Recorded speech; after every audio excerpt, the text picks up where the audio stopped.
All right, this is going to be my second attempt at this. Got a little bit too passionate, went a little too long, so we're going to shorten this down a little bit. But this is my presentation on Technology Integration Initiative, and I have chosen to talk about online collaborative projects, something I'm really passionate about and something that I think is crucial for students. So first we'll talk about the stakeholders and who they are. So teachers, students, and parents, with the two most important being the teachers and the students. That's just because they are the most directly influenced and just utilized in this project. The teacher needs to facilitate and teach the students how to work online and do so in a group setting. The students are going to be doing the learning and doing the group setting work. So they are going to be the two most important, but obviously parents are just going to be heavily involved. I think that they should be in all aspects of learning and education. So keeping them that way as the students go throughout the project, utilizing them as a teacher, as a checkpoint when appropriate. So those are your three stakeholders, and they're all very important in this process of group collaborative projects. So it wouldn't be a presentation without acknowledging the challenges of online collaborative projects, and those are going to be equal engagement, imbalanced workload, miscommunication, and accessibility. We've all experienced stuff like this as we are in college and as we grew up in the digital age in high school. We've all maybe done our fair share while others have slacked off in group presentations. That's just always going to be an issue, but there are things we can do as educators to prevent that as far as grading goes and stuff. So I would hope that students can be all equally involved. Miscommunication is just another thing that is just obviously apparent in the digital age, and I'd hope that as educators we can give students an opportunity to mess up in a safe place and allow for miscommunication to happen and allow for growth to happen from there.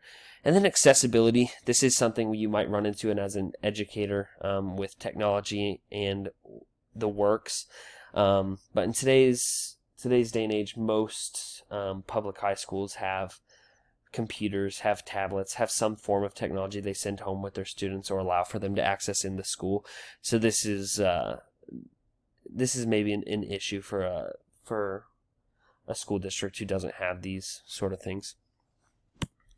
So the good, like I said, super passionate about these online collaborative projects, and this is why students will have a faster completion time, easier to manage as an educator. There's enhanced team productivity, enhanced individual productivity, and then communication skills and an increase in leadership skills. All super important in today's world, in school and outside of school, and I'd hope as educators we can push our students towards these things. Yeah, so like I said, this is what we aim to do as teachers, and it set our students up for future success. We do this by stretching them and getting them outside their comfort zones. I think collaborative projects would be just that, especially with them being online, and that's just the way the world is heading, is to more and more online. Those projects together will just really help them and stretch them and grow them into a very productive and just successful place. And you see that time and time again, especially in today's public schools. I see it with my siblings as they do more and more online school in their high school and their junior highs, where it's just really teachers wanting to set them up for success of what the world might look like in just a few years. So why online? Like I said, we're going that way. We've been going that way and we'll continue to go that way.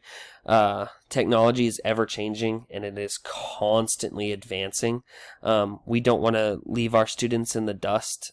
We'd rather help them and prepare them get towards that future. Why collaborative?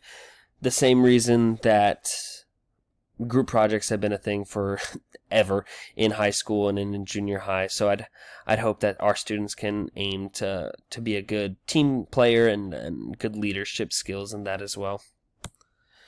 So this is just the steps towards making those projects, and it's to define the project, to pick an online tool that they'll be working on, to set your guidelines or set up just the rubric, give a demonstration like any good teacher does, set up the roles and allow students to fill them. Don't be absent, so as teachers don't step back even though it's online. Monitor their progress.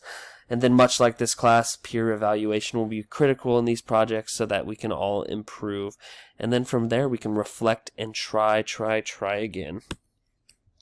What I want for the students is for them to be successful in online and in group projects and in group settings, because that's the way the world works, and I'd hope that we can help them get there. So that's it for this presentation.